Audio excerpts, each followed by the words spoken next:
At World Remit, we understand what the journey is about, how it can sometimes take a little distance to bring us a little closer together. With ways to save more when you send more, World Remit is here for you, so you can be there for them. Okay, we've gone live. Lawyer Kakai Kizinga. Yes, I can hear you. I think your audio is okay now. Yeah, I'm fine now. I think I'm okay. We can hear you also. Thank you. Yeah, I think so too. Okay, thank you very much, everybody. Thank you. We're on Facebook, so you need to tag yourselves as well. Once again, thank you very much, everybody, for joining us today. And this is the second day, BBI. We're talking about BBI diaspora, okay? We've been neglected in diaspora, and we are crying out. We want to know why. If there's a reason, they should just tell us why, and then we'll just be quiet. But before then, we really want to know the reason why, as diaspora, we don't really count. And yet, in Kenyan development, we are the ones that contribute the most in the development of Kenya in remittance, in terms of remittance. The remittance from diaspora is the biggest remittance compared to every other either organization or scheme. Is diaspora. But yet when they're making decisions, we're out. We can't vote. We're not allowed to vote. You are not anywhere. So once we know why, then we'll stop shouting. Before then, we'll shout every day. So I'm here today with Ruth Ambogo. I don't know if she'll allow me to say she is or will be a senator of Vihiga very soon. Yes. So we are there for her. Yeah, women power. And we also have Dennis Koskei. Dennis is from France, all the way from France. And we also have Moses Eric Langat, all the way from the UK. And we also have John Kanyaru. Actually, John is a chairman of KDA, Kenya Diaspora Alliance in the UK. And we also have with us today a lawyer, Kakai Kisinga. Actually, Kakai Kisinga was part of the technical expert, the BBI. So welcome, everybody. And the floor is opened. So I'm just going to ask each one of you to introduce yourself first. And I'll start with Dennis, please. Good evening once again, everyone. And thank you, Lydia, for the second time again. You've enabled this platform so that we can talk about issues that touch on our lives here in foreign land the most. And more such on this issue of BBI. My name is Dennis. I live in France, and I'm the Secretary General of Kenyans in France Umbrella Association. This is an association of Kenyans living in France with only one single objective of bringing Kenyans together and helping each other to improve our life here in France. Thank you. Okay. Thank you very much, Dennis. Okay, and then I'll go on my left. Moses Eric Langat, please. Thank you. Thank you, Lydia, and you do it very well to pronounce my two names. You can stick to Moses. That will probably be better for you. Yes, it's a pleasure to be here for the second time to join hands with other Kenyans who are mainly in Europe to discuss our thoughts on whether BBI captures the aspirations of the people residing abroad. I am, as you rightly said, in London. I work at the Royal Botanic Gardens in West London, and I'm also a visiting professor at the University of Surrey. I am very far from law, so Ruth and Kakai will be pleased that they will not be up against their learned friend, but I'm I'm a chemist by training, and I represent a big community in Kenya, from Kisumu to Wajir, from Turkana to Mombasa. And today I'm here, and I'm quite pleased that Kakai is here, because my main issue will be relating to land. And it will be very nice, first of all, to hear from Kakai exactly what BBI says, mainly about the caveating business that goes on in Kenya when we have titled it. So thank you, Lydia. I'm pleased to be here and really looking forward to a robust debate. All right. Thank you very much. And then I also have John Kanyaru. Please, John Kanyaru, if you can introduce yourself. Thank you.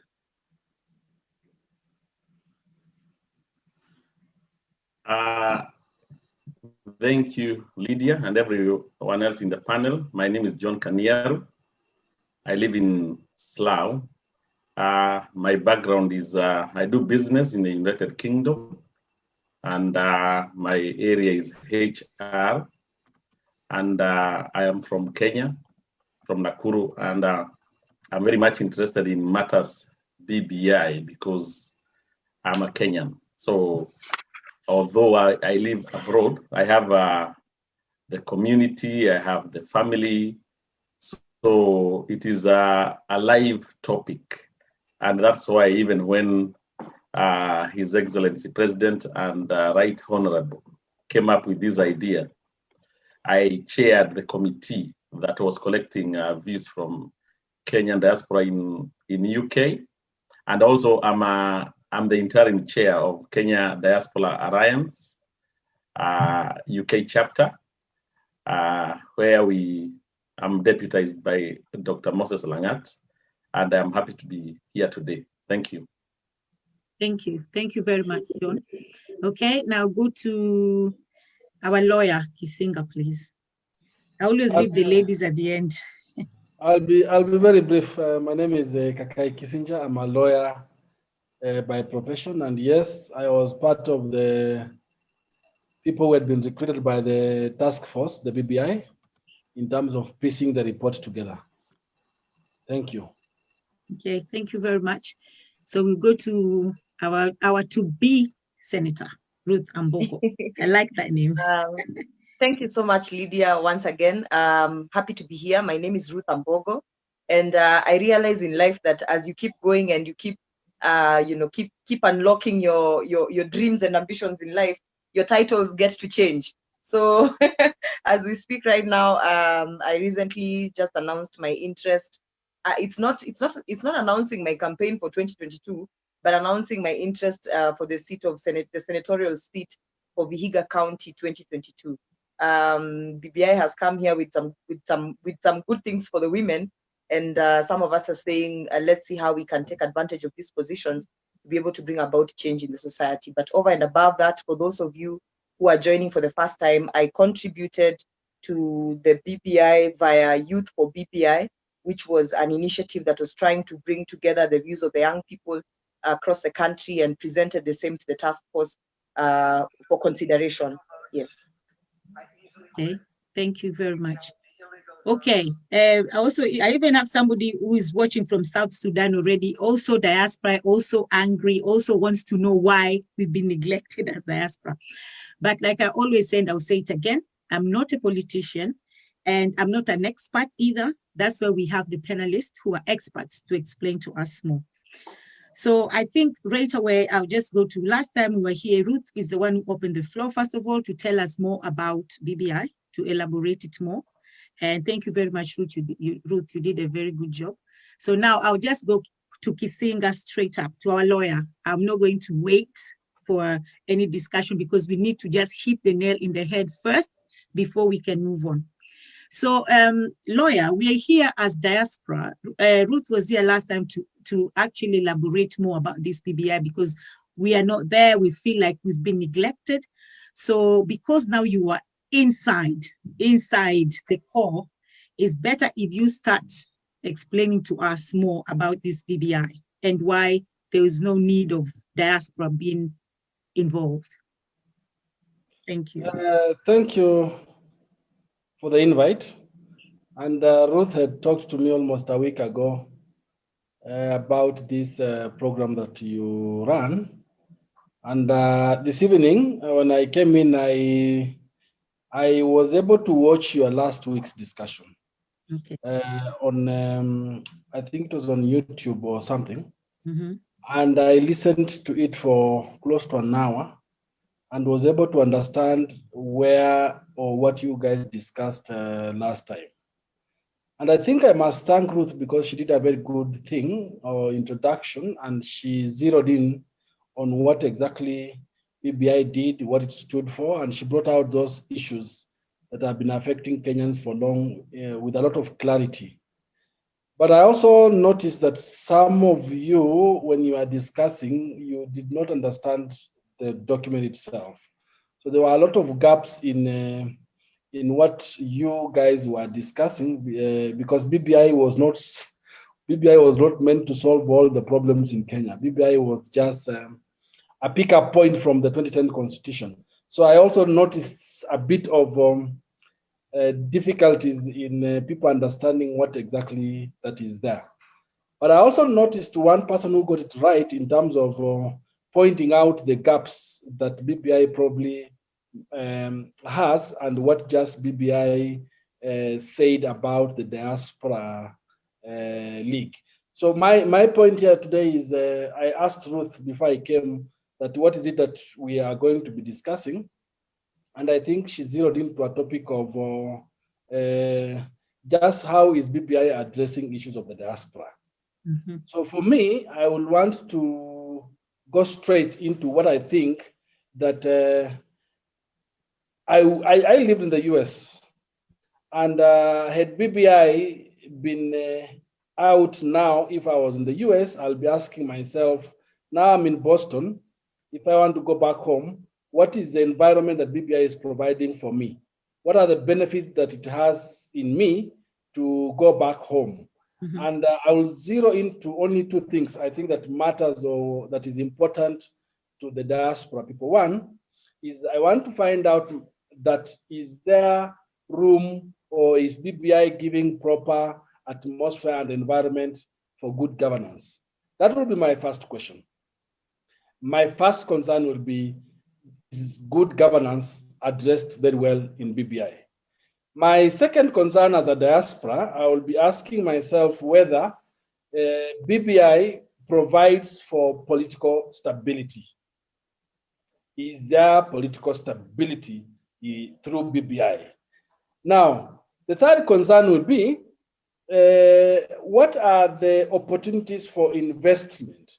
Is BBI giving me proper opportunities for investment? Is there environment being fostered for investment in Kenya if I want to go back to Kenya, or if I want to continue investing in Kenya despite the fact that I'm living abroad?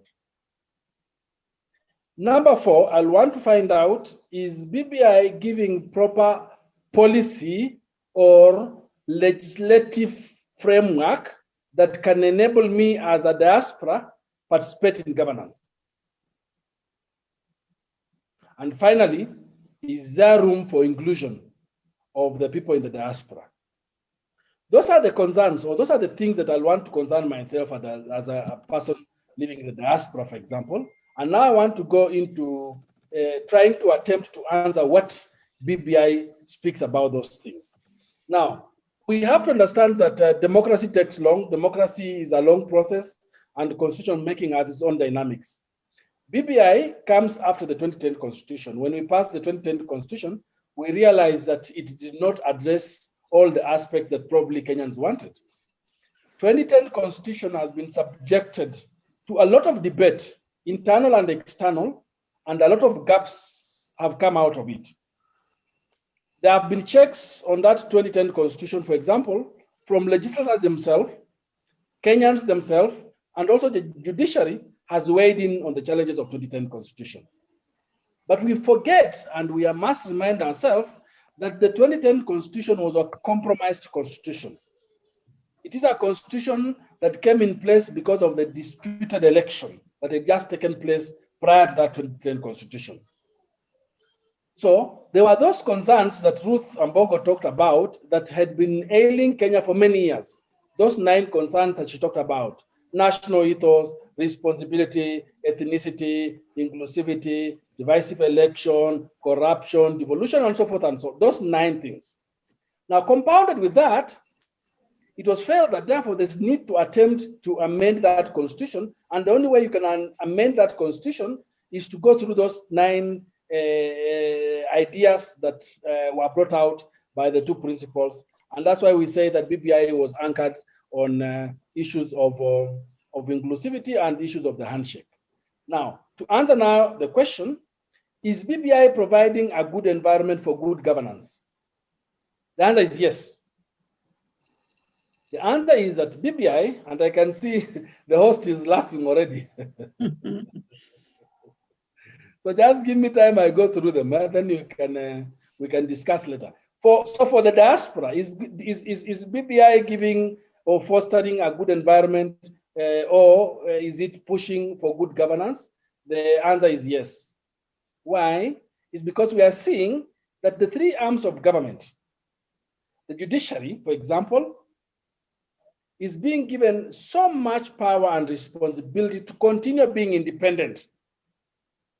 Because remember, there's no governance or there's no proper democracy that can work when an institution is not independent. So judiciary is independent, and that's no doubt about it. That's why BBI never ventured so much into reducing some powers from the judiciary. Look at the executive and the issues of inclusivity. The issue of winner takes it all has been addressed completely. The mere fact that the president is going to be sharing power with the prime minister and 2 deputy prime ministers, opposition is coming in to check the excesses of executive. You have members of parliament coming from hybrid, coming from inside and coming from outside. It just shows that the question of political inclusivity is being responded to. Is that governance proper? It might not be what you expect, but we are heading somewhere in terms of these reforms that are being instituted.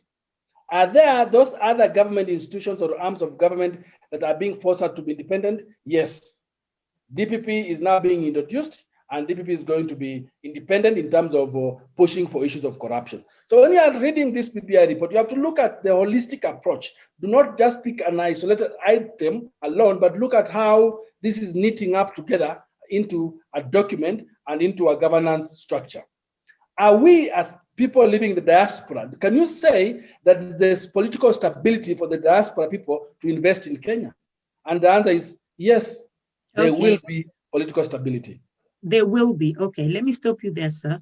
Let me just go to Langat. If Langat, do you have anything to respond to what lawyer Kisinga have just said? Unmute yourself, please. Unmute yourself. Thank you, Lawyer Kakai, and we appreciate, of course, BBI. We appreciate the thought by the president to reach out to Raila Amolo Odinga, and we appreciate the fact that the BBI came in to try and address some of the concerns that the Kenyans have had. For me, I've always had an issue with the genuineness of the handshake and coming together, not simply because my name may point me as if I belong to some particular grouping in Kenya. But I've always had my reservation. Ruth laughed at me the other day when I said, I think I will excuse Raila Odinga. And this is what I've said always. The president reached out to Raila Odinga because he was already having a house that was crumbling. He wasn't getting along with his deputy and other things. Of course, people don't want to say this, but I'll say this myself because I've got nothing to lose. So what did the president have to lose reaching out to Raila Odinga? Nothing. So when you talk about good governance, even without BBI, with sincerity and honesty amongst the people who are going to be elected into different positions, the constitution that we have, despite its deficiencies, is already good. Secondly, we have political stability in Kenya. we usually have post-election violences, which of course we may want to blame political leaders, but we need to educate our people. Political violences come out because of serious competition and hyping political temperatures in the country. And well, the politicians have their role, but I don't want to waste a lot of my time discussing this. If BBI is going to try and address what some people perceive as bad governance that was already there, in fact, the worst thing that I want to see, and I haven't watched Kakai's debate about the establishment of the office of the Ombudsman. I think what you are just trying to say that the BBI is enabling judiciary to be independent, to me it's false unless you convince me otherwise. What is the role of the Ombudsman, who is going to be appointed by the president, when you want the judiciary to be independent? I think there we just lying to ourselves, and we have not even had this, the way the judiciary is being run in the country for long. We had CJ Mutunga coming in and doing a wonderful job, and Maraga as well coming in to do a wonderful job. And in fact, I usually say that the people around the president, many of them who are very insincere and who think they will be here forever, are the ones who actually saw that there were two problems that the Jubilee government had. One was the DP and the other one was Maraga. And these BBI proposals are just anchored around addressing these two offices. And yes, this is my opinion. I don't want it to be the debate that is going to be here, but that is what I see from the position where I sit. I was actually looking forward to hearing Kakai talk about the opportunities for investment, because this is where I want to be today. In fact, 95% of Kakai's debate was about if we are going back to Kenya. And I'm sure many of us are not going back to Kenya, not because of anything, but because, of course, we are where we are for different reasons. But now I wanted to see the BBI addressing my position of being a Kenyan who is a major entrepreneur, a major investor in Kenya, and ensuring that what I want while I'm here is actually enabled in terms of ease of doing business. And later on, Lydia, I will come up with a discussion that I've had with two entrepreneurs who are based here in the UK, who run big companies in the UK, and they have offices in Kenya. And in fact, the major thing that these people are doing is, instead of going to Nairobi to set up a factory in Nairobi, they've gone to Njoro, they've gone to Nakuru, or instead of one setting up a call center in Nairobi, is gone to set it up in Ravin.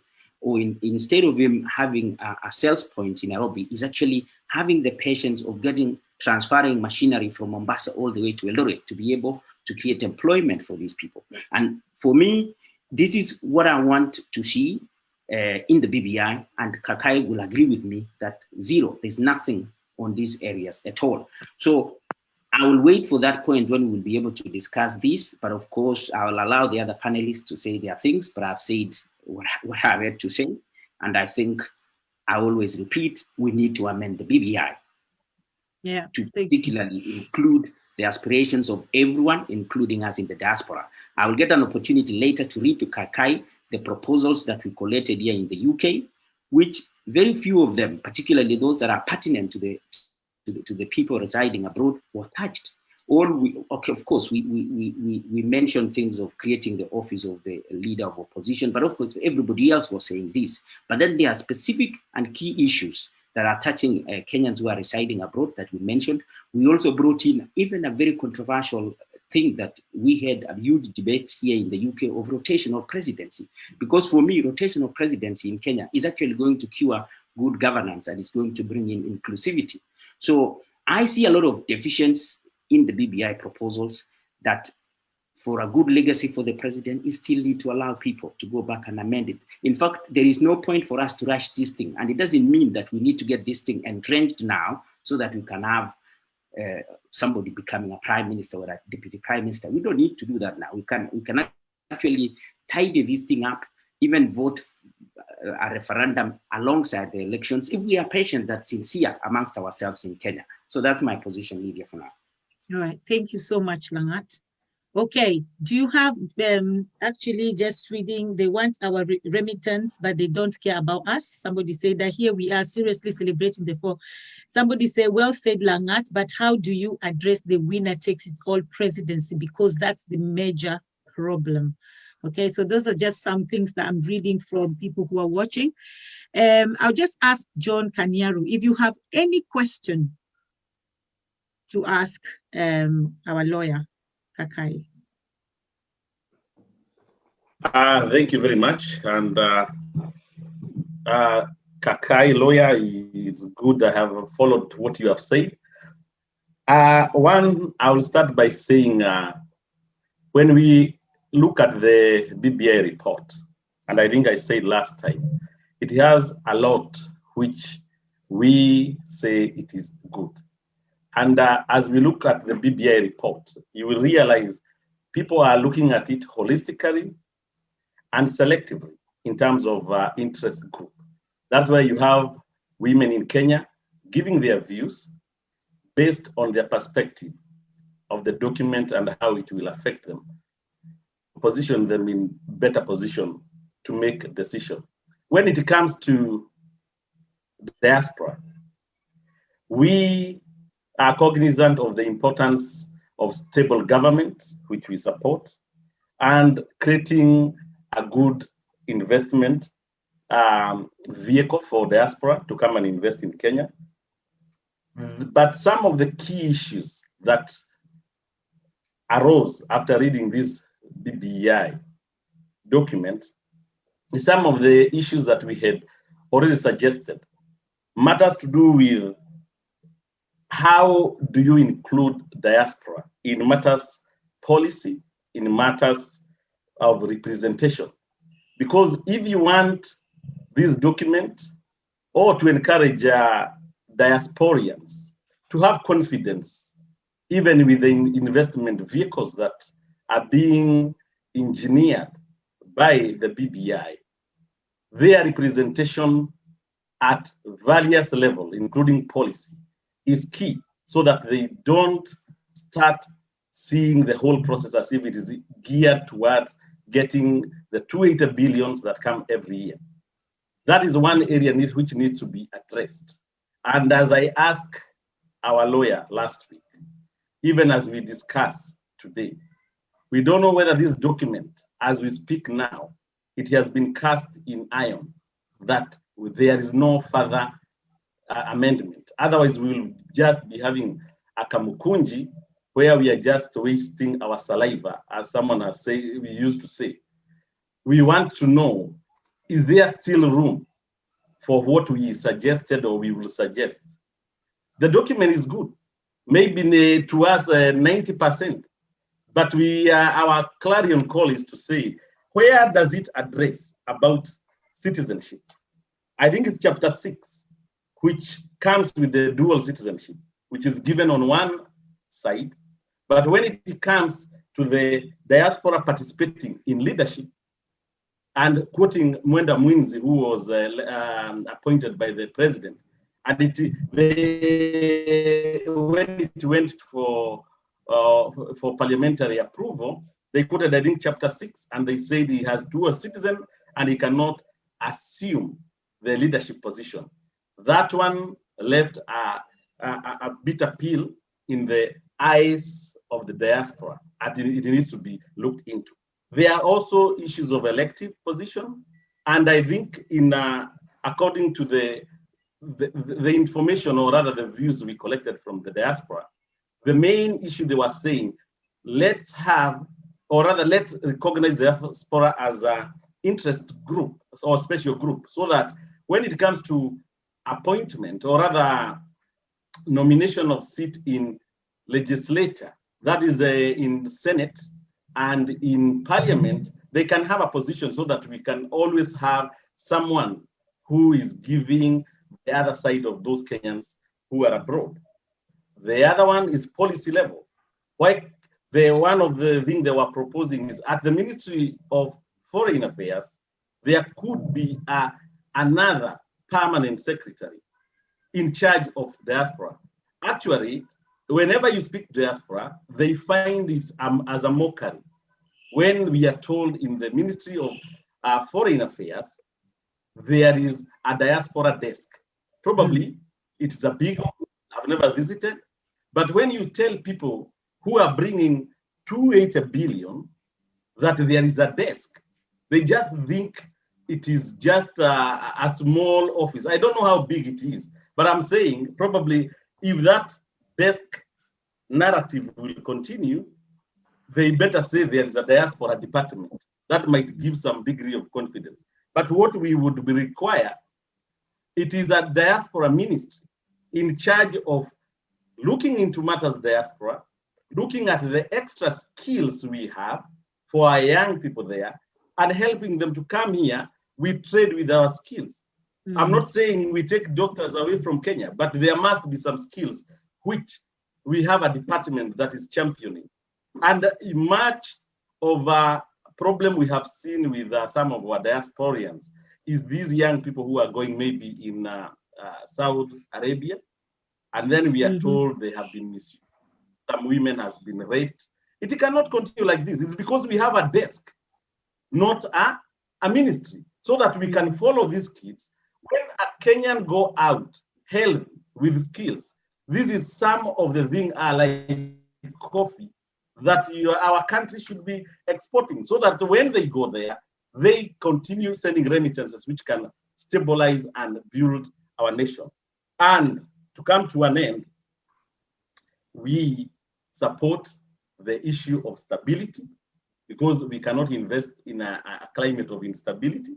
The issue of inclusivity, we want a country where everybody feels at home. The same way, from different tribes, from Kenya, we collaborate, we do businesses without thinking about the other. We work as a team, and that's what we would want our brothers and sisters back there. The final thing about the citizenship, it's not probably for people who are in this, who want to become an MCA tomorrow. What if one day, Lakan's son want to become an MCA in Kericho, and then the same rungu that hit Mwenza Minzi is utilized in the next 15 years. Those are some of the issues which are specific to us that we are very, very pertinent, and would want graciously Ruth and yourself probably to clarify. Maybe there are some commas, full stop, or colon that we are missing. Thank you very much. Thank you so much, John. Thank you so much. But I have a question here for you. Someone actually, there's a question and a statement actually. Someone actually say you didn't expect BBI to address all issues presented when opinions were being collected. Okay, and then someone else asked, are you suggesting that a diaspora slot should be created in Parliament? I think that question is for you, John. Are you suggesting that a diaspora slot should be created in Parliament? Actually, if I can repeat myself, I've just mentioned that a group that is being targeted for investment, it is only good if we recognize them as a special interest. The same way we have they call people with disability are recognized and are given nominated seats, women, youth. If we have diaspora recognized in the same category, out of all these nominated slots, then we can have a member of parliament in charge of advocating matters diaspora or raising their concern within the legislative area. When it comes to matter to do with policy, that's where they were suggesting a position within the Ministry of Foreign Affairs with a PS in charge of diaspora affairs. Because the issue of being told there is a desk, looks too minimal, as if it is the one person who sits behind that desk. And I don't know how you can handle 4 million diasporas who are abroad. Thank you. Thank you very much. Okay, I'll go to Kisinga. We'll come back to you, lawyer. But I'll go to Dennis to see if Dennis has anything to add or to take away. So Dennis. Yeah, of course, I have a lot to take away, but that one is something which is going to be very personal. But I have some questions and also some comments to make concerning the speeches of both Moses Eric Langat and lawyer Kisinga. Every time I listen to conversations like this, I begin to understand how complex actually, because they are only, this is the only word I can use to explain the political situations and the law that govern our politics in our country. For me, it's clear now that lawyers want different things, peasants want different things for themselves, and businessmen want their own things. We don't seem to want the same thing. For lawyer Kissinger, you being the person that you are, I think I'm not well suited to question your thinking. But to say, I would want something more on top of what you would want for your country. For instance, when it comes to governance, yes, I want good governance. I want investment. I want security for my investments back at home. And I want my country to be strong so that its international policies counts and we are respected wherever we are. And again, I want the issues of diaspora to be seen by the government and to be taken serious by the government. Yeah, in France, the deputy president came before COVID. The president came during COVID, and none of them even bothered to speak to us. So that's, I'm feeling there is a very big discord, and these people, they don't feel our presence despite the fact that we are giving this much of remittance to their country. When it comes to the document, actually, the document is actually making statements on issues that already have been solved by the private sector. Investment, things like that. There is KCB Bank, which is really doing a great work in helping us to invest back in the country, sending money back in the country. Those platforms exist already, and we don't need BBI for that. And on the question of the 2010 Constitution, 2010 Constitution, like I said, maybe lawyers understand things differently the way we understand. I don't think it was a compromised constitution. We started from the Wako report. By the time we came that was a constitution that there was a committee of experts that worked on it. It took a very long time. We needed a constitution, and we needed a constitution even like 10 years before, and we didn't pass the first one, which was proposed, which was dubbed Wako report, and we improved it. And 2010 Constitution was a constitution actually that whose time was due, and it was not a compromised constitution. BBI is a compromised document that came around because of the handshake between the opposition leader and the president himself. To make a strong opposition, how does handshake and very good relationship with the opposition leader foster that environment where the opposition checks the government? Actually, handshake killed the opposition, and there is no opposition in Kenya as we talk. And on the strength of the judiciary and independence of the judiciary, I don't know how ombudsman will help on that. And ombudsman appointed by the president himself. And this government currently has a record of a lot of pending bills that have to pay for the citizens who won the case against them. The government have broken the law for very many times, but the same government is proposing these changes to the constitution. I think if the constitution, like I said before, I think constitution should be need-driven. And this one is a compromised constitution, not the 2010. It's a compromised proposal to change the constitution, not actually need-driven constitution. Judiciary will be strong, and there is no other judiciary in Africa that can stand and nullify the presidential elections. This judiciary, the current one, did that. That's how independent it is. And this document is taking back, is taking back where the judiciary was under the grip of the executive And funding, which this government is not even respecting. So for what you are saying, Moses, is true. I don't know if the other time you are the same person who said that you had participated in collection of the views to be incorporated into the BBI, and those views were not captured. And I was looking at, I was watching the TV a few days ago, and there is this guy, John Say, one of the elders, retired general, who was in the committee, and he was also complaining of the same thing, that what we talked of is actually not the things. Most of the things that we talked of are not in the BBI, and there are things which are sneaked into the BBI that we didn't talk of. And one of those things that he said was the judiciary ombudsman, the expansion of the executive, and 70 more constituencies. And Naivasha retreat said actually there are no changes to be made into this constitution, and the constitution should move forward.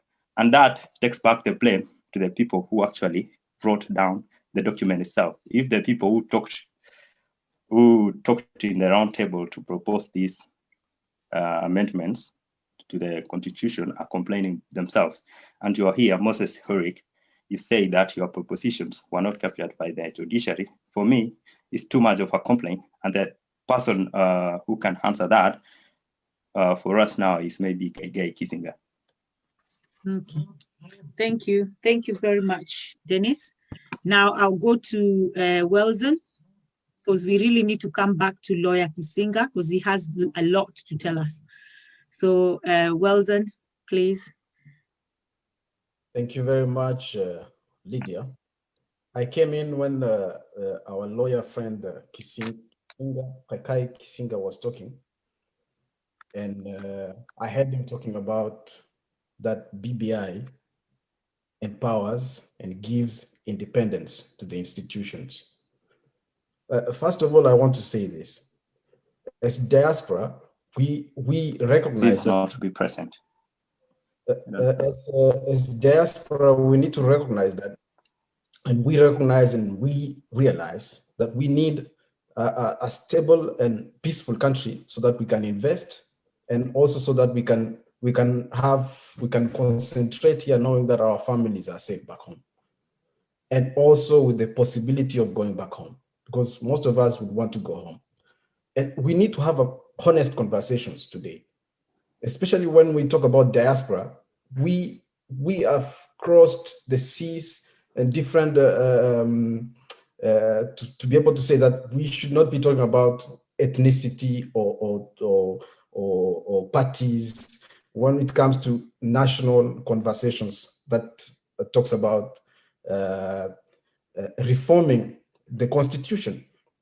It is really, for me, I have been going through BBI document, and I want to say first, it's really a complex document, especially for a normal Kenyan, who majority of the Kenyans would not really understand this document.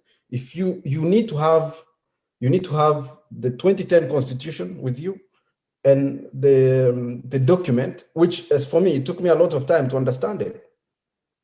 So it is, first of all, it's complex. It is made in such a way that the Kenyans will need lawyers like Ruth and Kakai to translate.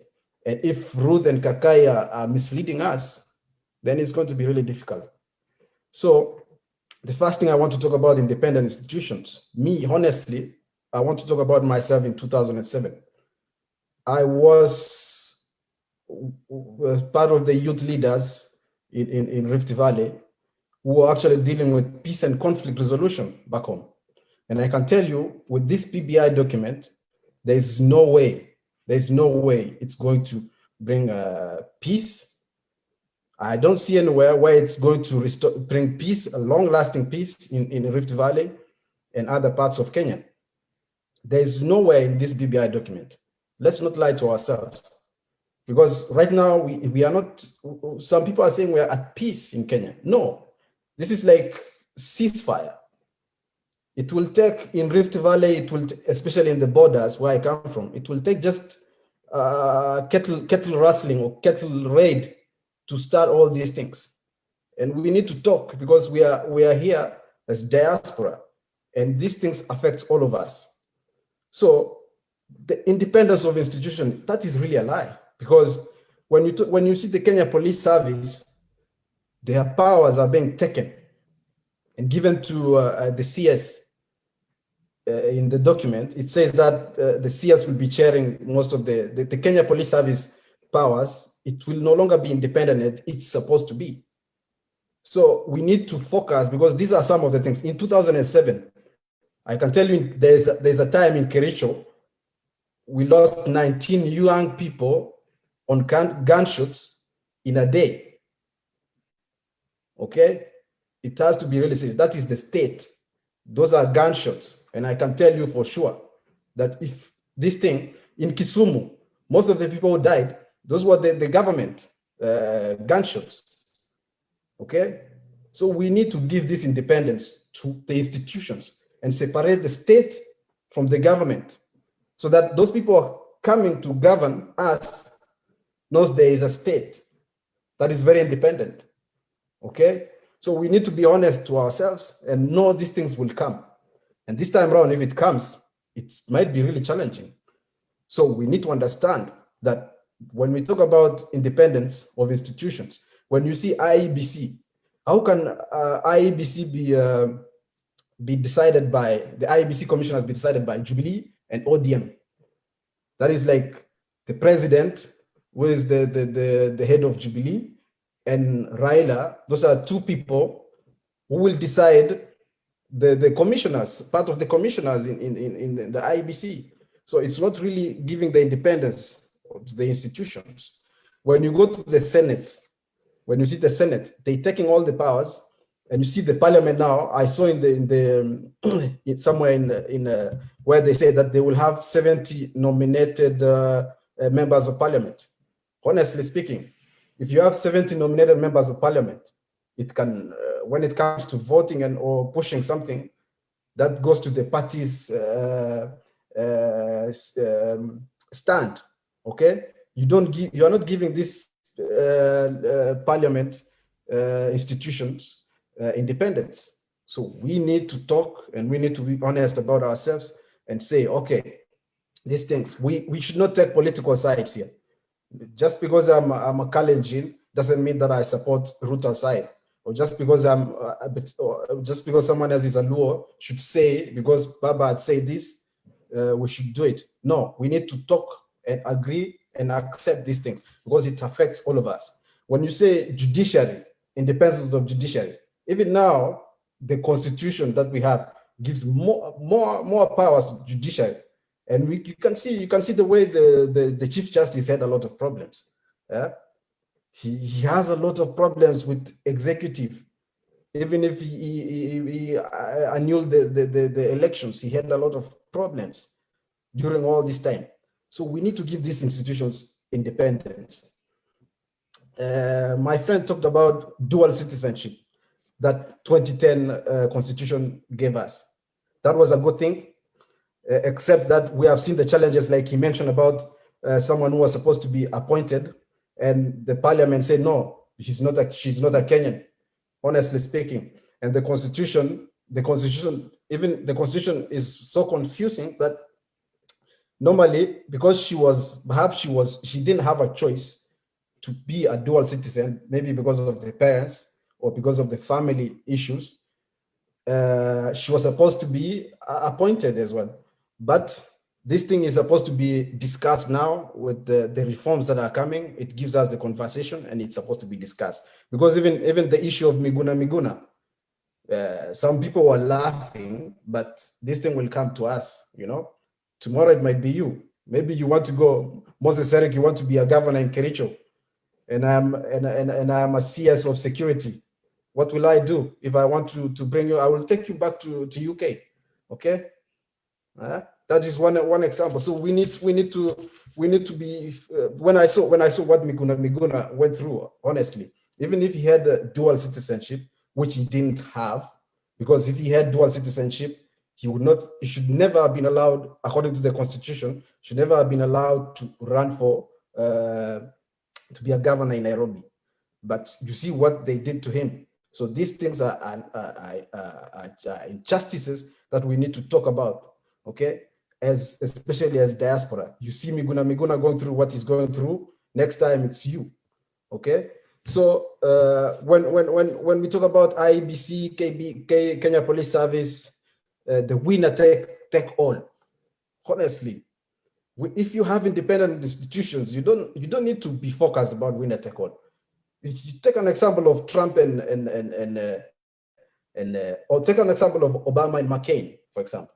Okay, they get almost half, even the Trump now, because everyone is following Trump and Biden, who has won, fortunately for all of us. Trump and McCain, they are like almost 80 million and 60, almost half. But why is winner take all? What if Biden wins? Trump is going home and it's done, okay? But they believe in the institution, even if Trump is behaving like the Kenyan way that we have been used to. But those are institutions that you have to respect. When you have institutions that are independent, what is winner take all? If you lose, you lose and you go home, okay? But now the advantage is that they say, okay, we need to check the government. So I agree with having the opposition, the office of opposition leader and all this. But the prime minister and all these other positions, these are waste of, because we already have. They're just putting a lot of burden to Kenyans. Because when you talk about the prime minister position, they will create a position and put a lot of budget on it, okay? We were supposed to be bungusaring mzigo than adding. So what BBI is doing is adding, actually. And we have a lot of burden. We have a lot of deni that we need to sort. So we need to be reducing all these positions if it was for me, okay? And take a lot of money. Even when they say they are going to take 50% of resources to the county, devolved governments, where is that money, okay? Where is that money coming from? Are they going to put a lot of taxes to Kenyans, or they are going to borrow a lot of money outside? Okay, so we need to really talk and have serious conversations here.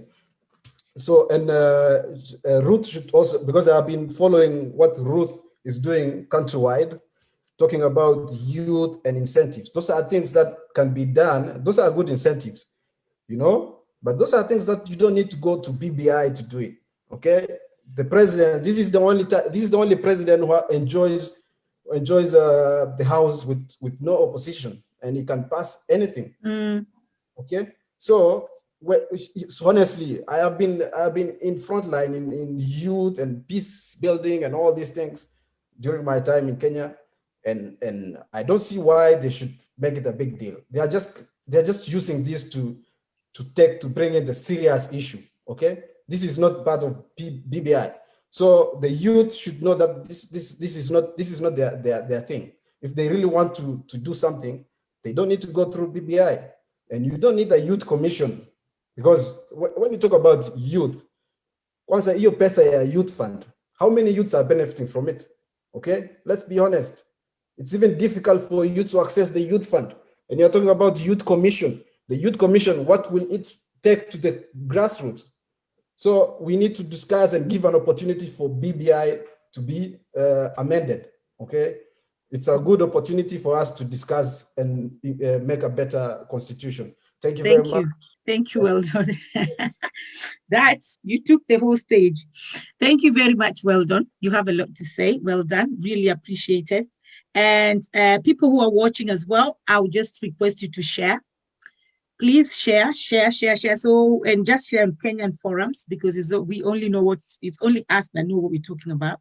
So please, people on Facebook, share as well, and let a lot of Kenyans, especially diaspora, come here as well and give their views. Someone say, well, a diaspora post would be fantastic, but we need a diaspora umbrella body as well, not just a post. And such a post should not be under the Ministry of Foreign Affairs. Peace is disrupted when fraudulent elections are held. The 2010 constitution is not respected with a runaway corruption, disregard for court orders, Miguna in brackets, and tribalism, nepotism. Why will they respect a new document? BBI seem to be power play with which politicians are fighting for positions.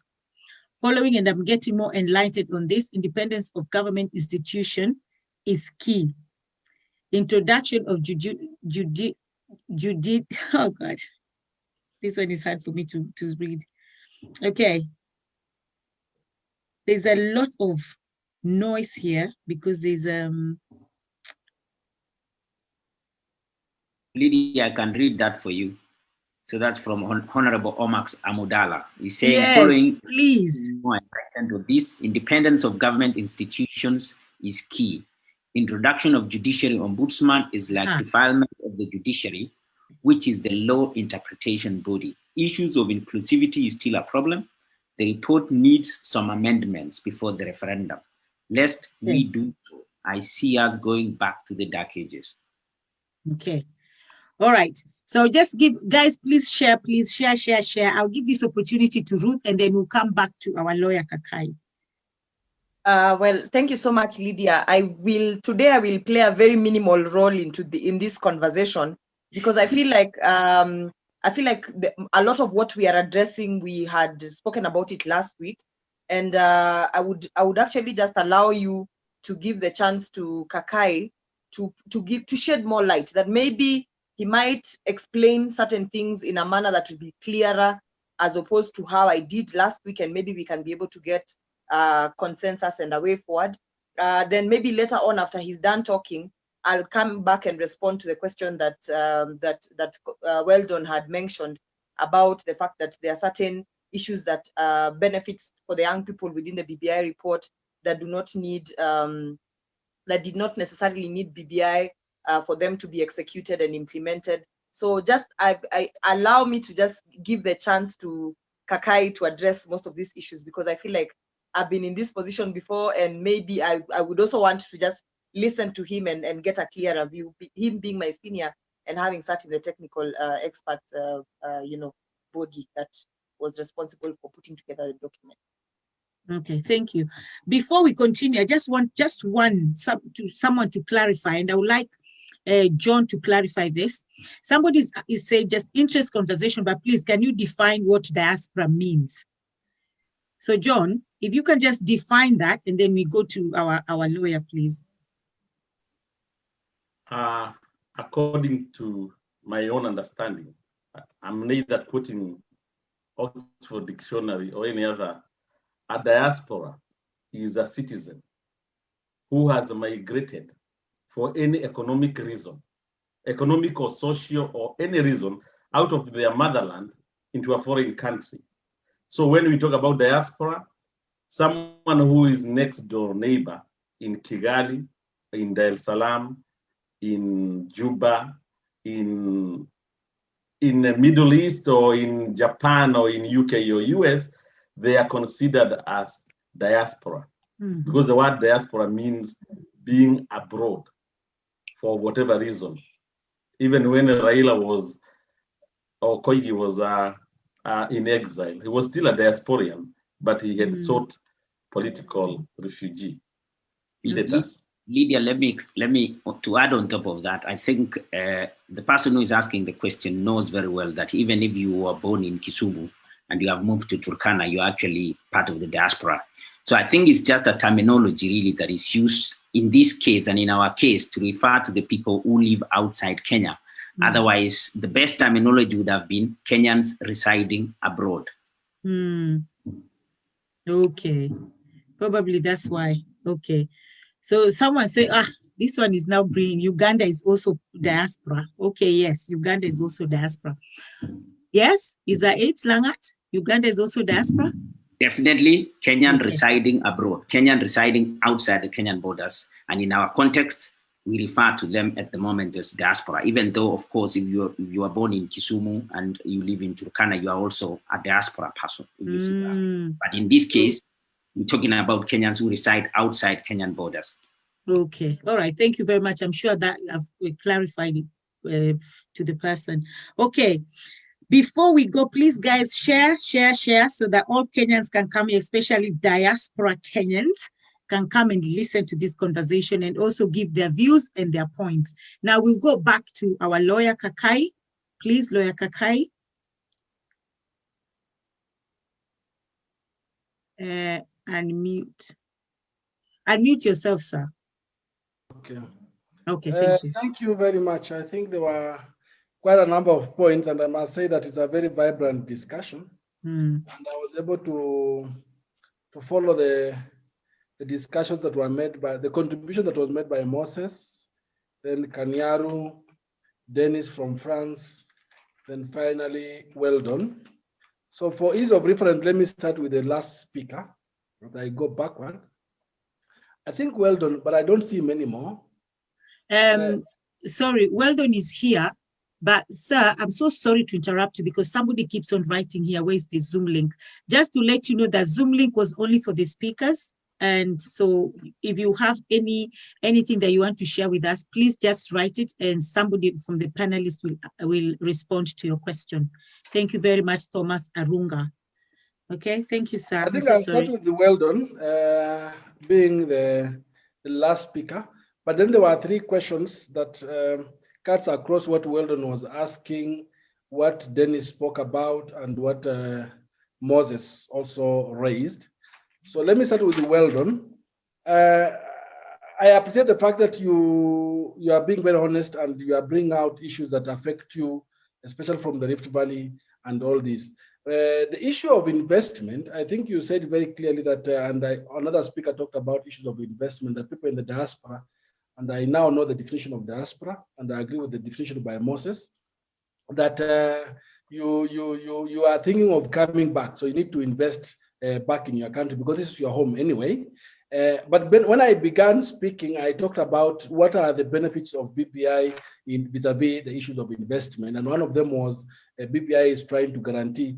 BBI, read together with the 2010 Constitution, is trying to guarantee two critical things for the diaspora: one, good governance, and two, political stability. So with good governance and political stability, then you are assured in terms of investment and what you want to invest back home. I was just looking at the World Bank and the Central Bank Index, and I realized that diaspora people are bringing in about 280,000 billion in terms of foreign direct investment, what one can call foreign direct investment into the country.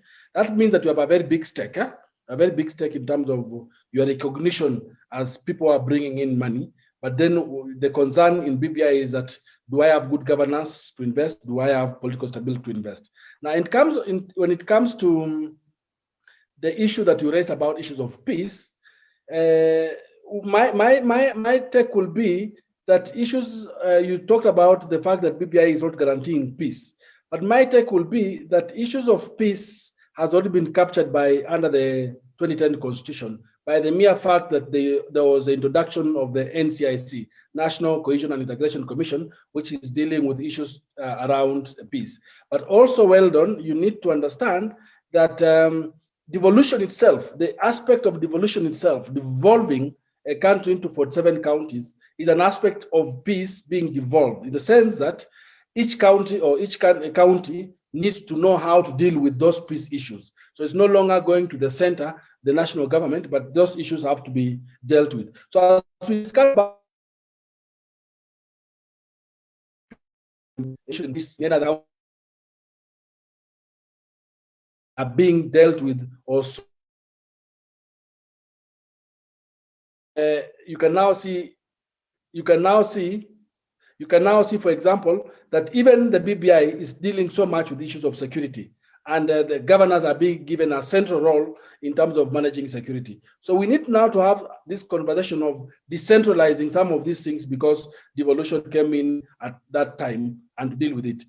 Peace was elusive because of inclusivity. BBI is dealing with these issues of inclusivity clearly. The winner takes it all principle has been completely debunked, and you can now see inclusivity coming in. And the mere fact that you have every governor from each county probably representing a different community altogether, it's also part of inclusivity at the county level. So these are some of the things that we need to understand. Now, Weldon also raised the issue of IEBC, but I guess that Weldon got it wrong. When you look at the BBI report is trying to address IEBC, or that commission having been a problematic commission for most of our elections. And what BBI is saying, it's saying that for of the commissioners will definitely come from political parties. Why? It's because that Kenyans felt that politicians must be involved in the election because politicians are taking part in the election.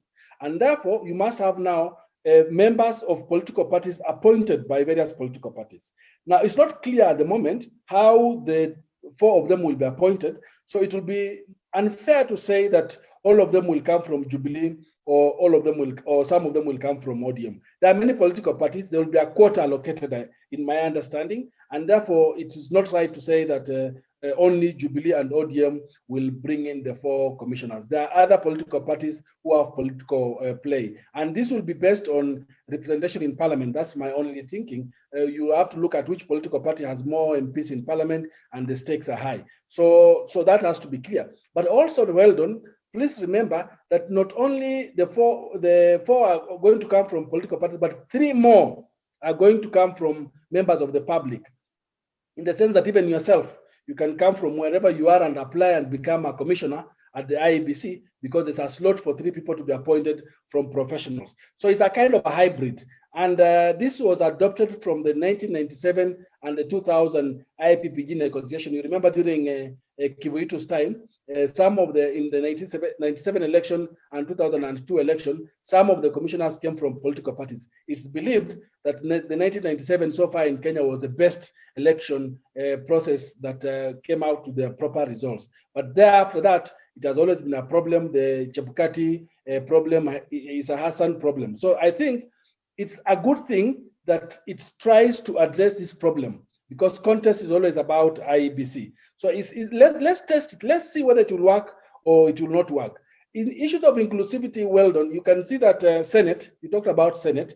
You can see that Senate, we have currently 47 senators, but it's being expanded to 47 more to take care of the gender aspect of the electoral contest. So basically, wherever you come from, I don't know whether you come from Kericho County or where, you will have a female senator representing you and taking your issues at the Senate, and also trying to see that the devolved function of county government takes place.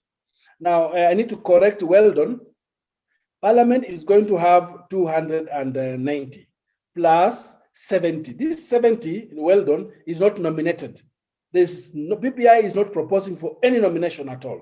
These 70 are going to be seats that will be contested for. Seats which will be contested from those constituencies that are seen to be overpopulated.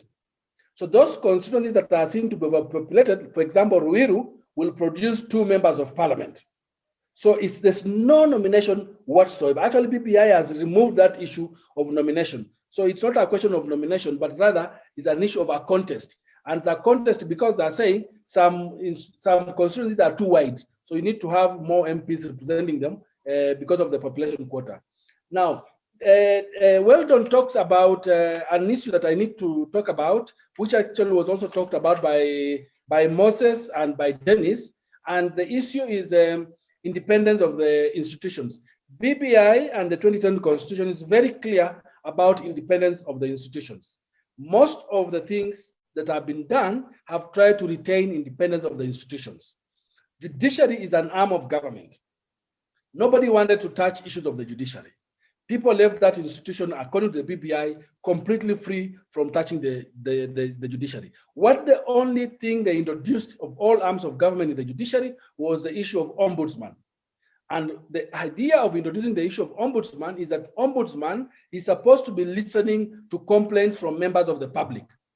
If there's going to be an ombudsman listening to complaints from the public, that person must be independent, and remove that person from within the judiciary itself so that you make that office independent. The president is not going to be appointing. The president is merely going to nominate.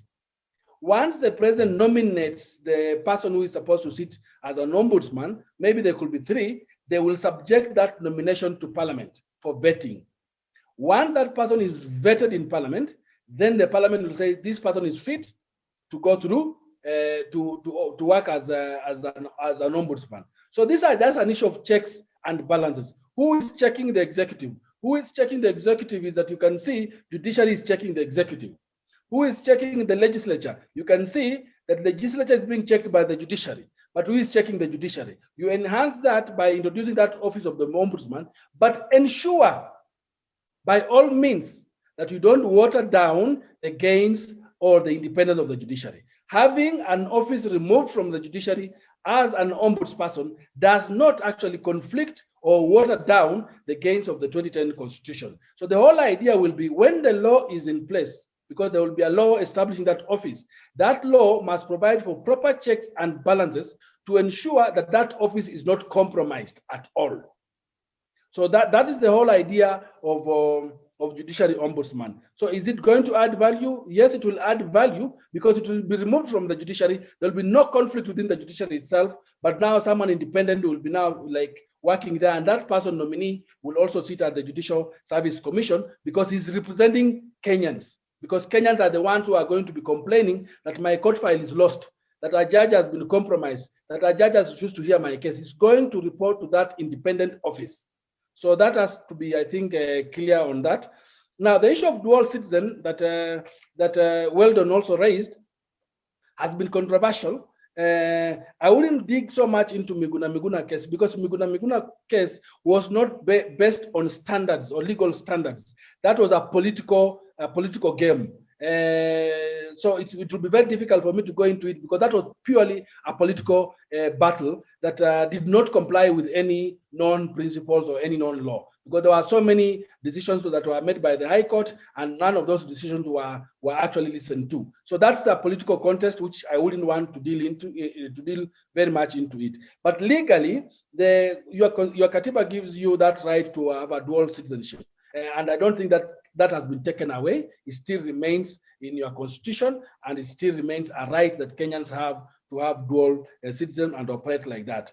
The other aspect that you raised, which I think was also raised by Moses, was for the contest of the other lady, but I suspect that was unique in the sense that I think she was born in the US, and that brought in a lot of conflict in terms of the position she was now going to get. So that is the biggest challenge that arose from there. And I think her parents also were born in the US or something like that, but one had migrated. So there was a dynamic that the court dealt with that issue very well.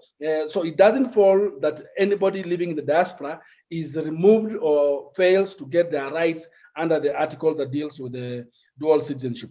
Winner take it all, as I finalize on Weldon, winner take it all has been completely addressed. And you came in when I had talked about it, and I said the mere fact that the president is sharing power with the prime minister and also sharing power with two deputy prime ministers, and the fact that there's an opposition checking, which is a good thing to have an opposition checking, then that becomes a compromise situation whereby now a president cannot say he took it all. He's sharing power. The mere fact that money is being devolved, you know, we are doing right now 15, now it's going to 15 to 35 to 65. The mere fact that money is moving from Nairobi and going to Mashinani, you realize that then the president has got no control over this. You look at how the office of the DPP, which I think one of you talked about, being professionalized, the office being given independence now to check other arms of government, which president will want to work under a powerful DPP. So some of these things, you realize that actually the aspect of winner takes it all has been completely diluted. If I was anybody willing to become a president, then I'll be saying, no, give me this power. So that's an issue that is very fundamental. Devolution itself took away a lot of powers from the presidency. Now I want to talk to Dennis. Dennis has raised some also critical issues that the country needs to give more credibility or more audience or more importance or impetus to the diaspora people. This is a very fundamental concern, and I totally agree with him. And when you look at the BBI report has actually mentioned the diaspora in two aspects. One, it's saying that diaspora people have the power and being encouraged in their recommendation to invest in Kenya, number one. Number two, the diaspora people are being given incentives to hold and to invest in Kenya. And we've agreed that the diaspora is already investing about 280 billion Kenya shillings, probably annually or whatever it is. Then we are saying in BBI that for you to do this, you need to have good governance, which BBI is guaranteeing, including the 2010 constitution. For you to achieve this, you need to have a political stability through inclusivity, which BBI is giving. So some of these things are the incentives that actually are very sexy and attractive to the people living in the diaspora. Now, the office of the ombudsperson, I've already talked about it because it was also raised by Dennis, and I can assure you, Dennis, that I do not think as a lawyer that's watering down the independence of the judiciary. What I only caution as a lawyer is that the law that will establish that office of the ombudsperson must be very well checked by the drafters to ensure that although you will have an ombudsman removed from the judiciary, you must have that office with its own checks and balances and ensure there's no conflict between the ombudsman, the executive, and the judiciary, so that you don't have a person nominated by the executive, but then reporting to the executive. That is now the question of the law. But all over the world, in all jurisdictions, including the US, including in UK, you'll always understand that you'll have somebody where members of the public will go and report complaints in relation to the judicial system. Now, the question that also Dennis raised, I hope I still have some little time because I finished the other two people. The question that, that Dennis raised about say, I think it was a valid concern, but remember, constitutional making is also a political process. He made that allegation, but then immediately apologized and said, it is not true what I said. So going by just what he said himself, he said, okay, it was a mistake. He actually went on record and said he supports BBI. So I do not think that Say's concerns that were raised are any more valid at the moment. We shouldn't raise about it because he already apologized and he says he believes in the process. And he says BBI is a good document. And he said he will be supporting the BBI. So I do not know under what circumstance that appeared, but then I know Moses is itching. I just hold on, I'll come back to you. Now, the question that was raised by Moses and again Dennis was and Weldon was whether BBI as it is a final document. I do not speak for the two principles, but what I know for sure is that the moment they launched it in Bomas of Kenya, they have made some discussions to go to Naivasha and so forth and so on. There's the willingness to discuss that document because it's all about inclusivity. Two political parties are saying we do not want to have a contested referendum. We want to have a non-contested referendum. So maybe discussions will be done. Maybe there will be some changes here and there. Moses, I know you are itching to talk, but I'll come back later. So I do not know, and I cannot speak about it. But I just hope and pray that we, as a country, BBI will bring us together in a cohesive way, as opposed to separating us apart. And we hope that these discussions that are ongoing at political level, at church level, at the citizenry level, then things will be settled at that point. Now I come to the last two speakers. That was Moses and Kanyaru. Moses, a constitution is a living document. A constitution can be amended. I think you are talking about being in UK, and in UK you are like you don't have a constitution, but in UK you just have standards and practices.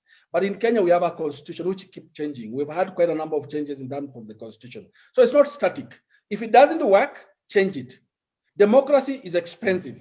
You must subject democracy to changes. America itself, right now we are all talking about America, and one of you talked about America. How many amendments has a country gone through? They have gone through so many amendments.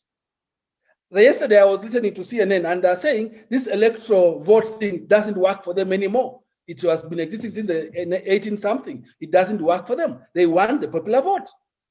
A man for each vote. So they might also introduce these changes somewhere. So there's nothing wrong with changing the constitution. There's nothing wrong saying that the 2010 constitution has not been fully implemented. Yes, it may have not been fully implemented, but these are works in process.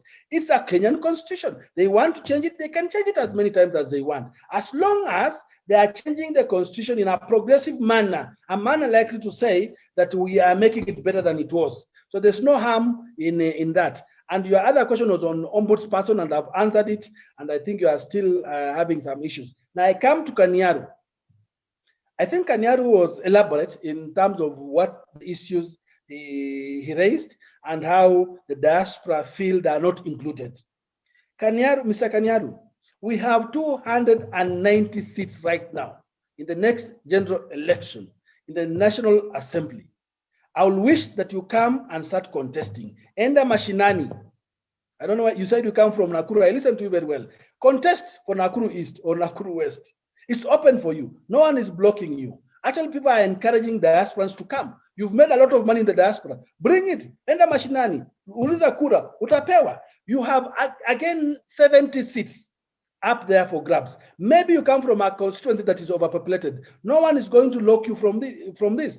BBI is all about inclusivity. No more nominations. You can grab any of the seats of the 70. You come from a certain area, county, that it has a senator of a man. Seek that Senate seat. Remove him from there. Inclusivity is actually there. And diaspora people, because you have a lot of money, you are encouraged to come back home and contest in these seats, be in the country and fight for the seats and fight for your rights because you belong to be in this country. And I can see Moses, I think you come from Wasingishu, you might be going for this seat. So another thing, governors, you have 47 governors and 47 deputy governors. Come and contest for these seats. So I do not think that anybody is being excluded from the 2010 constitution, neither is anybody being excluded from the BBI.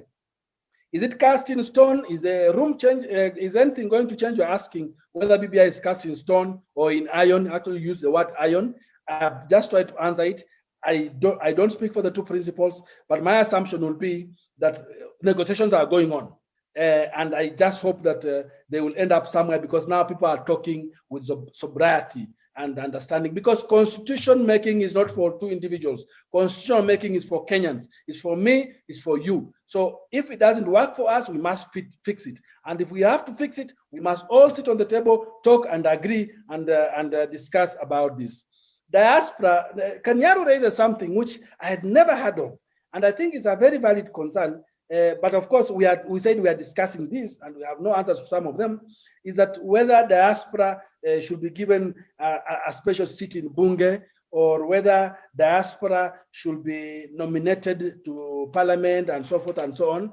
And unfortunately, BBI is running away from nomination. Sasa wewe ni kupigana kura, maybe diaspora you can form a league and support somebody from a certain constituency, but there are no nominations at all in the BBI. Nominations are now things that are all gone completely. But most important, that you guys have a forum, and this forum should be able to push so much on how you can actively involve yourself in matters governance and matters policy through Ministry of Foreign Affairs. I do not know how strong you are there. I heard someone talking about a desk and the purpose of moving that desk to a department. That is now something that is left for the group that are living in the diaspora. So basically, those are some of the things that I wanted to talk about. Those are some of the things that I'm reflecting on some of your concerns.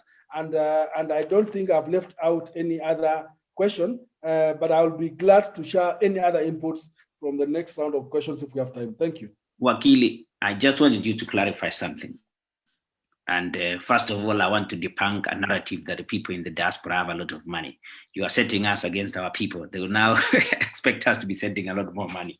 Secondly, Wakili, I appreciate the fact that we need to get jobs for the lawyers. So we need to constantly be changing the constitution so that you and Ruth can be able to get something to do. But before I reach my point, I wanted to ask jokingly, really, that maybe Sei changed his version of the story because somebody threatened him. We don't know if he changed what he had said. Duress, under duress. Yes, we don't know. But of course, I want to remain on the constitution, on the BBI proposal. And I know you know the proposal very well. On page 63, where it's talking about the appointment of the prime minister, the individual who is going to be the prime minister is clearly set by the BBI proposal. That person is actually is a member of parliament, and that person is a leader of a political party that has majority, or a leader of a coalition that has a majority. So why then do you need the president to dismiss this person when it is very clear who this person is? Or are you trying to tell within that particular contradiction that the president should then use what we have seen at the moment, where we have seen people being, of course, I know there is political affairs, I will not interfere with that. But if assuming that the president is from ODM, and the person who is having the majority leadership there comes from Amani political party, for example. So the president has no choice, because the BBI proposal clearly tells it that the person you are going to nominate to be the prime minister is that person who leads that political party that has more MPs. So why do you need the president to dismiss this person? In terms of, I think that's one of the most contentious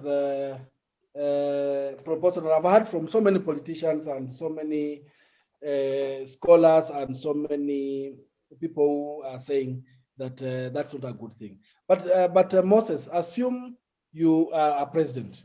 Will you want to work with somebody you can work with to push your agenda or not? Will you want to have control? Will you want to have control? Will you want to have control of that person you are working with? Because at the end of the day, as a president, you have your agenda to deliver, right? You have 5 years or 10 years, depending on how you perform the first year. Don't you want to have also some power to see whether you can dismiss him or not? But now, Kakai, this is exactly what I was saying, that there's contradiction in the report itself, because you cannot be telling us here as Wajiku, Obotgurets, and the rest of the people that the person who is going to be appointed as the prime minister, because the president has no other way to do other than to actually pick that person who is going to be the leader of a party that has the majority in parliament. So why do you want the president to change when it's very clear exactly what he's saying? These are some of the things that you and the rest of the people who are part of the technical team needs to go back and readdress and actually rephrase them. Because for me as a layman, I understand that there alone, there's contradiction. So, and this is, I understand what you mean, that the president needs to have the people he can work with. Now you are breaking inclusivity. Where is inclusivity here? Because inclusivity means, if, like, let's go back to 2007, where ODM was actually having a bigger number of members of parliament, and NAC, was it PNU at the time, had a president who didn't have MPs. So that's a very clear example of where you want the president to be coming from a different political party and the prime minister to be coming from that party that has more MPs. And I think that's a classic example that the BBI is trying to address. So why do you want the president to dismiss this person? That I have not understood that, other than the fact that you're trying to make a monster of a president from the BBI proposals when you are trying to actually bring in inclusivity. So these are the nitty-gritties that we still need to go back and amend. I hope I will have time to come back. I know we only have 19 minutes, but if I don't, I will see you next week. We'll carry on. Come back. Yeah, I have a question. Does it mean that once BBI goes through referendum, it will override 2010 constitution? Explain a bit. I think that question, Kakai, someone said, does it mean that once... Lydia, he has not answered my question. Okay, go on. Sir, Kakai? Oh, I think he's frozen. Hello, sir. Okay, he was frozen. Maybe Ruth can answer. Maybe Ruth can take his place. Yeah, Ruth, can you answer this question, please? Kakai, okay, he's coming back. Okay, he's back. Unmute yourself, sir. We can't hear you. Okay, thank you. Can you hear me now? Yes. Okay. Sorry, I lost you guys, huh? Yeah. So did you hear Langat's question? I didn't hear his last part. If you can repeat. Well, Kakaya was saying that that clause on appointment of the prime minister, which is meant to bring in inclusivity, is clearly indicating who the prime minister ought to be.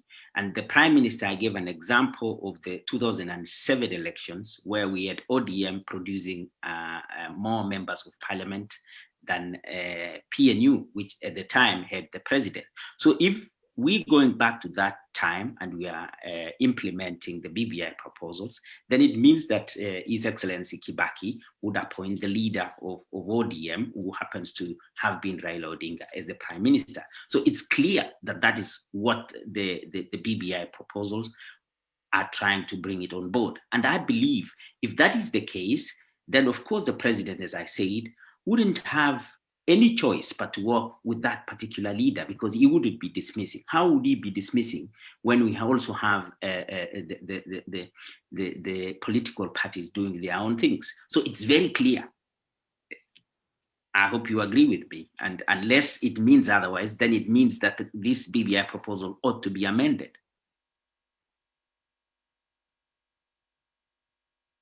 You are muted. We can't hear you. I hear what you're saying. And as I said, in terms of answering your question, I say that discussions are still ongoing. Political parties and players in BBI discussions are still ongoing. So I think that at some point that issue will be addressed. If maybe it's causing confusion, or if it's maybe going to be something like the president will have extra power to sack whoever they want to sack. But I think it's an issue that is ongoing. So I wouldn't commit now on that, but I know that concerns have been raised about it.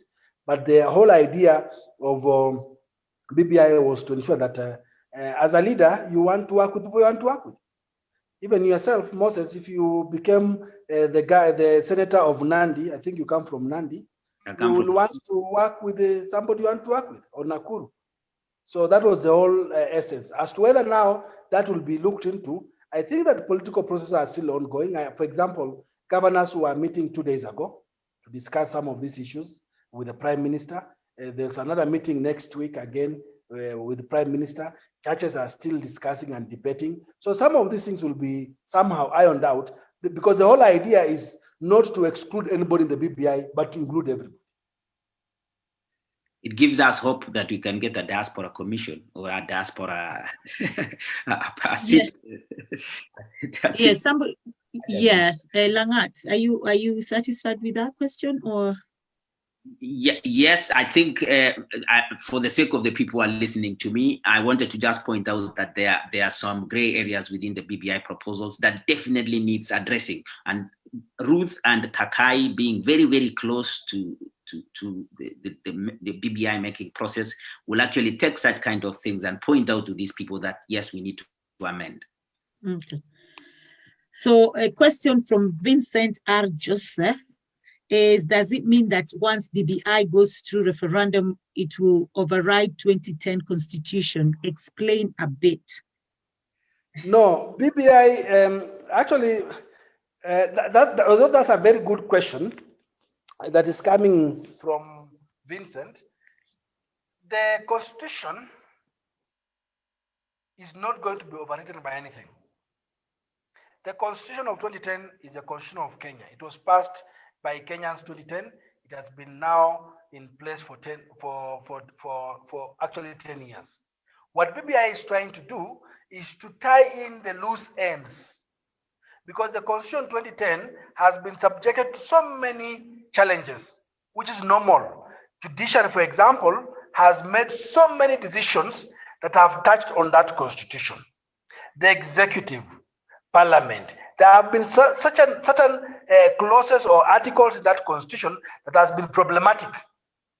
So what the BBI is doing is BBI is coming in to tie in the loose ends, to clarify some things, to make the 2010 constitution better. BBI is supplementing works in progress. So it's not going to override that constitution. There are just a few articles. Actually, if my memory serves me well, there are like 25 articles in the 2010 constitution that is going to be affected. Being affected means they will be rewritten. And once you rewrite them, because there's a constitutional bill that is coming in place, once you rewrite them, the other clauses that have not been affected will remain intact. So it's not overriding it, it's only amending it. Thank you. Okay. And I don't know who this guy is, Thomas Arunga, but I think probably looks like he's a lawyer or something. He said he's the one who wanted to join in, but he also has a comment here. David Langat, do you want to read that? Because I know you can see them as well. From Thomas Arunga.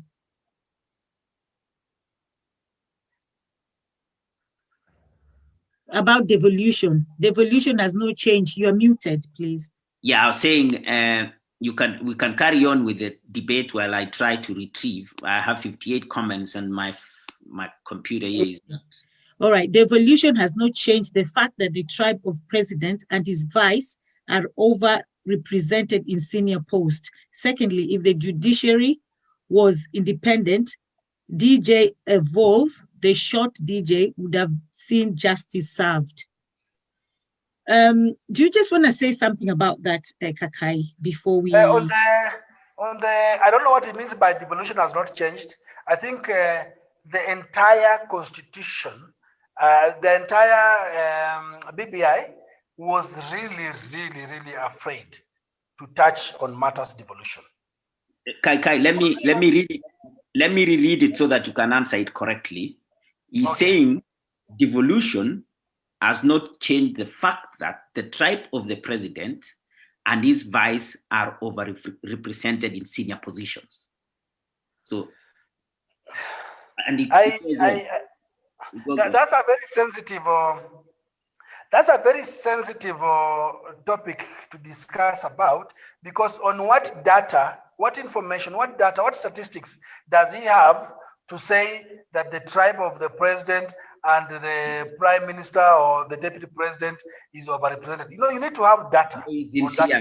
Kaka is very sincere. When you look at the cabinet secretaries, don't go far. We have a president who comes from the Kikuyu community. Count the number of cabinet secretaries in the cabinet. We have a deputy president who comes from the Kalenjin community. Count the number of cabinet secretaries. This guy is pretty spot on. So how many for you? How many permanent secretaries coming from Rift Valley? But you see, we're talking about 42 tribes in Kenya. We have 21 cabinet secretaries. Why don't we have 21 tribes? Okay, can we carry that? Can we carry that conversation? Can we carry that conversation? Can I react? Because I think Kai Kissinger. No, I actually had a question for you, John. I actually had a question for you. Okay. This particular one, right now that we're talking about, can we carry it on for next week? Because this one is not going to end now and we don't have time. Yes, I just wanted to ask, there's a question as well from Joshua.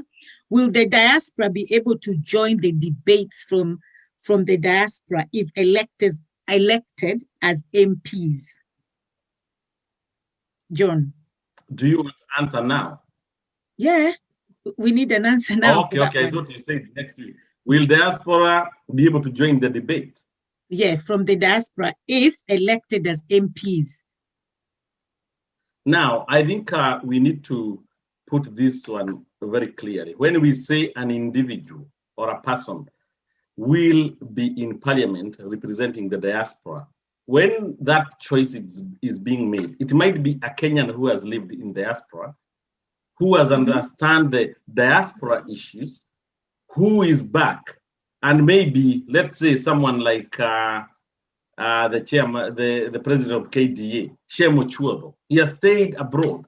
If he's there is some degree of acceptability that he understands matters to do with diaspora. So that person will not be joining the Kenyan parliament in no way through Zoom or any other way. So we expect those people to be domiciled in Kenya. Having answered that, can I proceed? Because I wanted to say some few things. Reaction from Kissinger's comments. One, thank you very much for inviting me to run for a political seat in Kenya as a member of diaspora, so that we avoid the probably what you call easy route of nominated. I don't know what this document says about disabled personalities, whether they are also being asked by the BBI to jump into the elective position if all disabled people in Kenya lose as disabled. They are only disadvantaged by the fact of being far away, although they are important concerns. I think That's a very comment good on. question, my brother. Yeah. John, huh? Do you want to react before I proceed? Yeah. Yes. We don't really have much time, guys, so we have Okay, to. let me finish. Maybe next week you will have something to say. The other issue that I want to put a clarification. I don't know how old you are, but in 1997, I was old enough. I was doing political science at the University of Nairobi. So matters to do with IPPG, where they were talking about members of the Electoral Commission coming from the political party, I actually was in some of the meetings in the Ufangamano next to University of Nairobi, where they were discussing this issue, thinking that out of the political parties participating in appointing what now we call IEBC commissioners, it will bring sanity or acceptability with the election.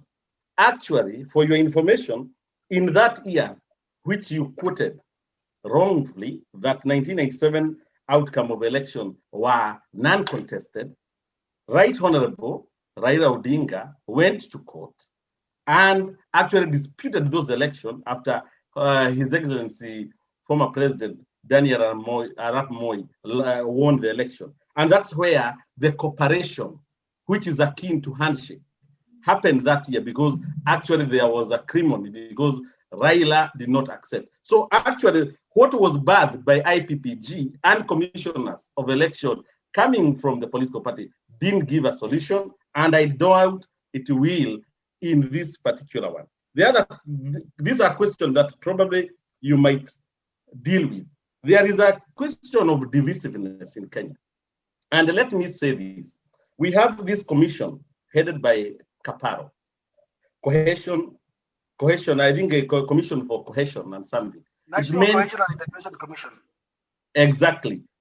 First of all, before by virtue of saying we have divisiveness, that is actually giving that commission red card. It has not done anything, to my observation, because politicians are still inciting Kenyans, and no one of those who have incited Kenya has been indicted for their action. So either we need to enhance that commission or scrap it altogether. About the accountability, you know, county government, currently everybody is on the path of saying, let's send more money. That is fine. We want devolution to work. However, are we asking ourselves some question? Before we send those money, the little that we have been sending to the counties, there are cries of corruption in the counties where money has been proliferated in people's pocket. We have several governors or their juniors already being taken to court for those corruption. What are the safe net that we are putting now before even we send more money to the counties to avoid further proliferation, disappearance of that money in the counties, because we might be devolving corruption? The issue of winner takes it all. Even if we give president to appoint other position, I don't know, we have what we have, the prime minister and 2 deputies plan or whatever. The question I'm asking, and I need also an explanation about winner takes it all. Do you know the person who came up with or rather a solution of not having winner takes it all is Kofi Annan after the post-election violence, whereby he said, hang on, Kibaki will not take it all. Let's have Right Honorable taking half the government, and that's the opposition and the government. That is what we call, or any existing evidence of no winner takes it all. Whether the next president, I don't know who it will be, whether he's given 80 million positions, I tell you, those who lose will still think they have been shortchanged. And especially if the IEBC and other institutions are not working. Okay, why can't we have our own recipe of democracy? We say, if we are addressing the issue, winner takes it all. Hang on. If a political party wins, and we have 24 cabinet positions. For the other group, which has lost, to think that they have been inclusive, let's have a quarter of the cabinet. It looks crazy, but it is crazy ideas which will change that nation, not copy and pasting from other democracy. Right now, the US, they are crying foul. When Nigeria sat down and divided the nation into two, and they said a president, when they come from the north, the vice president from the south, that is internal democracy. And I think that's where Kenya needs to sit down. We stop copying and pasting. We take a bitter pill and look at solutions that will bring us together to bring that nation into the development that we all aspire. Thank you very much. Thank you very much, John. I would like Moses Langat, can you read the message from Benson Kimaru, please?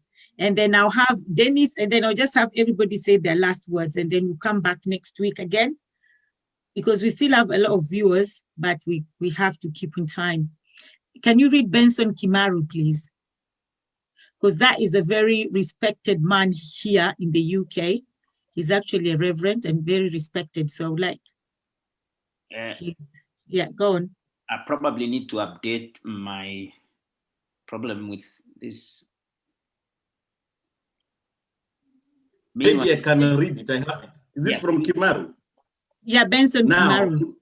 This is what, is it possible for President Uhuru to engage a meeting for the three of them, including Ruto and Raila? The three could be the answers to peace as Kenya seeks the way forward. Raila became a headache after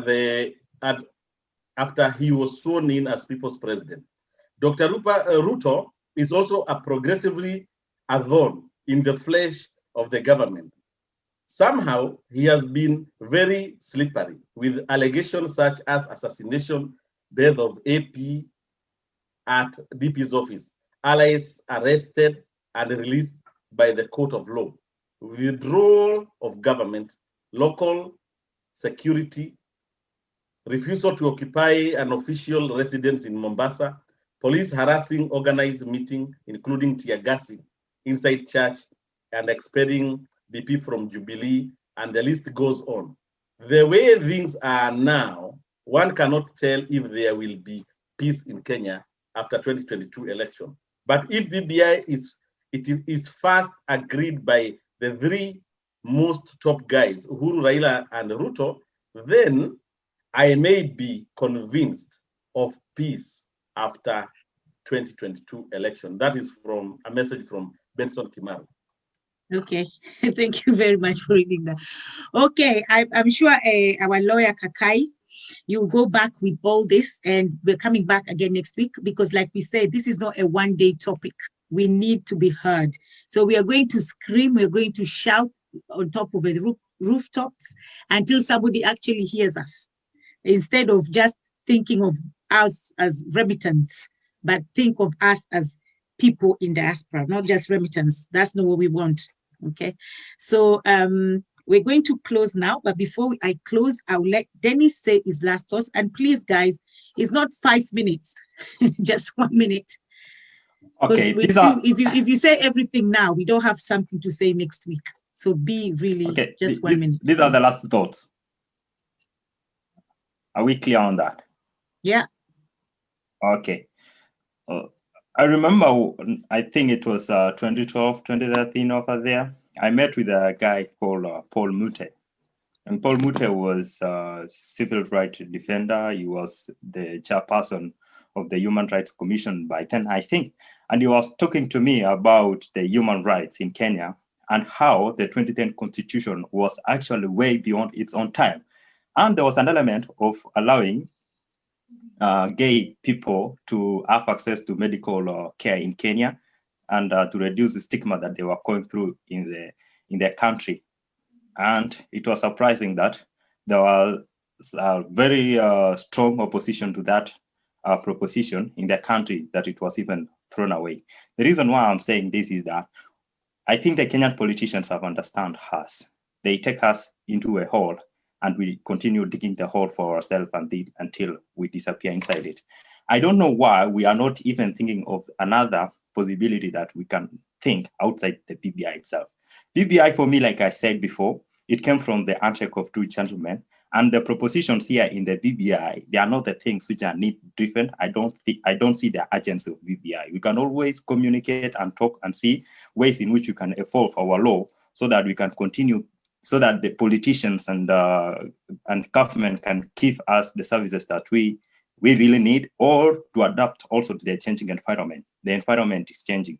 The Pope even declared that gay people can marry now. In the church, they can live together. So I don't see the urgency of this BBI report to be implemented into the law. I heard today when ex-CEO Jiloba, ex-CEO of IEBC, speaking of the cost that was to be involved in the BBI, and we don't seem to have that money. We have almost, I don't know how many billion, 198 billion to pay in terms of loans as a country. That's the amount of money is even greater than the money that we are giving to the constitution. I don't see the urgency of the BBI myself. And when lawyers sometimes say it is very clear, that's the moment I really get concentrated. But at the end of it is actually not clear. So for me, it's still not clear how this thing is. It's not a winner take it all. It's not clear to me how BBI is planning to bring inclusivity when there is another person who is actually the second most powerful person in the country who is being locked out, or maybe he's locking himself out. I don't want to say he's being locked out. And then when lawyers say also, it is very clear. I get lost. It's like, yeah, I try to concentrate and understand, but the issue of Miguna is still a member of the diaspora, and what went through, actually, we should not forgive that because it was against the law. The law ruled that he could stay in the country, he could travel to the country, but it was otherwise. As diaspora, Dennis, I'll have to cut you short, Dennis. You've gone over your 1 minute. Okay, sorry. You have to put a full stop on whatever you're reading. We go next week. I'm sorry. Okay, we can go next. Thank you, Dennis. Okay. All right. Last words from Weldon, please. 1 minute. Okay. Unless this document is going to be amended and given time, I think everyone should reject it, because it will Kenyans will spend over 14 billion for this document that will take away the gains that had been witnessed from the 2010 constitution. Especially, I'm more concerned with the Kenya Police Council that is being formed and which will be chaired by the Cabinet Secretary of Internal Security. It will take us back to the times of General Ali. So I'm urging Kenyans today to ask themselves, because where I come from, I am more involved in peace and conflict resolution. And today, I was talking to some of the people back in my community. And for me, the objective is to have zero conflicts within the borders of Rift Valley and Nyanza. And BBI is not giving them anything. It's up to those people to work on their peace and stability. So when I say that this thing will not solve anything, I mean it from the people's perspective. So unless it's 14 billion, over 14 billion for nothing, it's just to reject it. I urge all Kenyans, and especially in diaspora, to wait. And if this thing is not being given time to be amended, please tell your families and everybody to reject it in total. I can say this again, let's reject it. It doesn't represent us in diaspora. It doesn't represent the people back home. Even the incentives that gives to the youth, those things can be done without BBI. So those are my final words. Given the opportunity to be amended, it can be good. If not, let's reject it. Thank you very much. Okay, thank you. Thank you very much. Okay, I'll go to Langat. Thank you, Lydia. It has been a wonderful opportunity. My thoughts are very simple. I think the solution to the Kenyan problems were already seen by His Excellency the President Uhuru Kenyatta. By firstly coming together with his deputy to run successfully and form the Jubilee government. He then realized that that wasn't enough to sort out the problems in the country, and he reached out to Raila Amolo Odinga. So it looks to me that the president has the magic button. He is almost there. I would ask him to keep away from the cartels around him who are ensuring that people wage war amongst themselves. And once he does that and he comes back, and as Benson Kimaru did say here in the UK, that them three are probably in a position simply because they are influential to their constituencies. And I believe that the president can put that last button and make sure that this is done. As far as us in the diaspora, the BBI proposals haven't quite solved all the problems that we have had. I will talk about what we had discussed with Dominic Chuma, an entrepreneur here in the UK who runs several businesses in Kenya. And we did agree that the ease of doing business in Kenya has not been addressed. And we were hoping that BBI could be able to help us do this. And also our thoughts on ensuring things like the medical bills are sorted out. I hear stories about COVID-19 is ravaging the UK and it's not touching Kenyans. And I tell them, it's clearly demonstrate that the health system in Kenya is not working. The people we have in Kenya are the healthy group. The people who are vulnerable, who ought to have been alive because of a working system are long gone. They have died.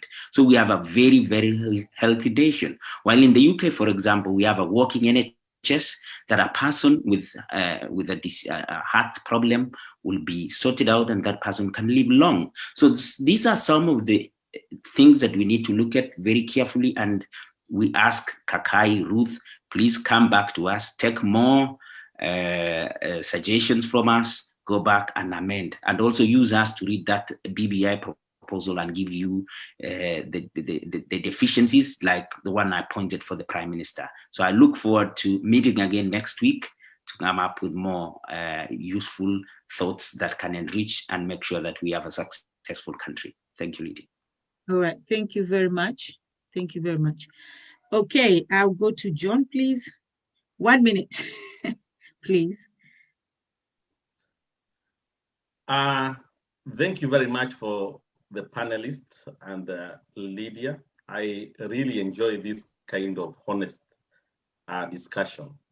One thing I would say to the panelists and to those who are online and the leadership that will be listening to this is that our nation will grow if we have divergent views.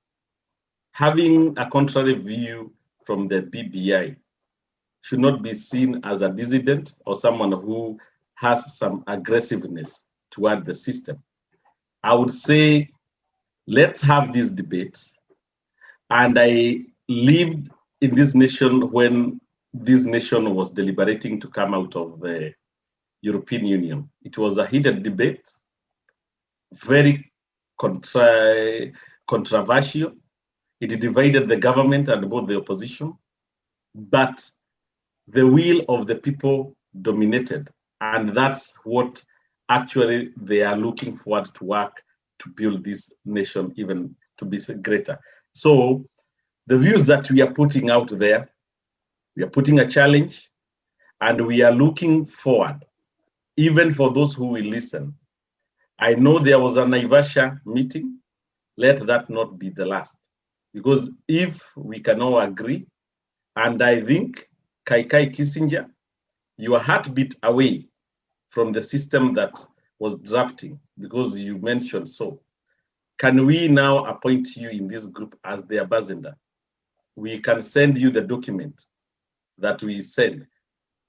Please, let them have the pulse into the diaspora heartbeat and see where we can contribute and not see us as only the instrument of delivering quick money to the economy. but where policies are being made, nobody wants. And finally, one question that was asked by one of the contributors when we were collecting the views. Sorry, they say, John. No, John, just a quick. It's not time to answer questions. It's just giving you last view and we're done. Just a final statement that one person asked, what is so dangerous for someone with dual nationality to sit in a county assembly to debate policy, but they can be allowed to go to Kenyatta National Hospital if they have dual nationality to operate or to do heart surgery, which is more tricky? That's one question that was asked by one diasporian. Thank you very much. See you later. All right, thank you. Thank you very much. Okay, somebody just said, I only wish they could listen to the lawyer. So it's like a lot of people, this person is getting frustrated because people are not listening to the lawyer. I don't know if it's a lawyer's friend. And there is a tendency by people to miss the point of this debate. Okay, so that's one person just for me closing. And the other one is from Thomas Arunga, actually, because his question wasn't answered. And Kakai, please, lawyer, if you can take this, the question they asked about devolution has not changed. The fact that the tribe of the president and his vice president are overrepresented in senior posts. He really still wants that to be answered. So he said, I hope my question will be answered next week. So if you can come back with an answer for that, like you said, that he needs to have statistics. So probably you will have those statistics and give it to us and tell us it's actually not, that's not the case. It's 10% of all the 47 counties that we have. Yeah. And somebody say, Kanyaru pewambili kwa jili, what? Pewambili kwa kiatalipa. Okay, so thank you very much, everybody. So we're going to have this discussion again next week. But people who are listening, I know we confused you last week when we said it's 6 p.m. London time. But because it's too late in Kenya, 6 p.m. time has changed in the UK. So it's going to be 9 p.m. in Kenya. So that's a little bit late. So we are going to have it 5 p.m. London time. So 5 p.m. London time. 7 p.m. Paris, France time is 7 p.m. in Europe. I think the whole of Europe, they share the same timeline. I don't know. Do you share the same timeline in Europe? Actually, we don't. Oh, you don't? Okay. But because the main panelists are from UK, Kenya, and France, we consider those three countries. So in the UK, it's 5 p.m. In France, it's 7 p.m. In Kenya, it's 8 p.m. In France, it's 6 p.m. Okay, sorry. So 5 p.m. in London, in France is 6 p.m. and then in Kenya is 8 p.m. Yeah, so in Kenya is 8, so it's not too late. May you get someone from America? Yes, we can. We can get someone from America, but that will now. So if we start doing that as well, somebody as well from Germany will come and say, why is not Germany represented and why is not Dubai represented? So if we start I can withdraw my position for one weekend and become a follower because we really need to hear from all different aspects. Okay, so that's fine. If you get someone from America, I can give that slot and then I'll be listening by the sidelines. Okay, that's fine. That is really fair. That is a leader. So like Kakai said, you should actually go to Kenya and get position. They will be behind you because that's a true leader. Okay, thank you very much, everybody. And we'll see you next weekend. Thank you very much, sir. Thank you very much, Lawyer Kakai, for coming. Thank you so much. Bye-bye. Thank you, John. Thank you, Weldon. Thank you, Dennis. Thank you to Lydia, with myself. And thank you, Fulangat. Thank you very much. Thank you to Ruth as well. Thank you. Bye. Thank you, Lydia. You would have waited for us to tell you thank you. Oh, okay, go on. And whoever is buying me too, I am ready and fresh. Yeah, somebody's buying you too. He said, kwa jina yake. You don't drink as a leader. Says who? Who? Says me. Come on, that's not nice. As a leader, you must have a little. See, Weldon is drinking already. Okay. Sawa, sawa. Thank you. Have a good Thank you very evening. much. Okay, bye everybody.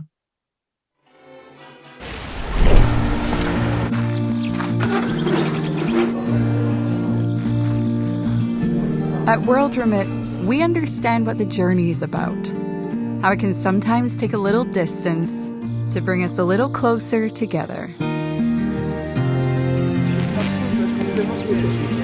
With ways to save more when you send more, World Remit is here for you, so you can be there for them.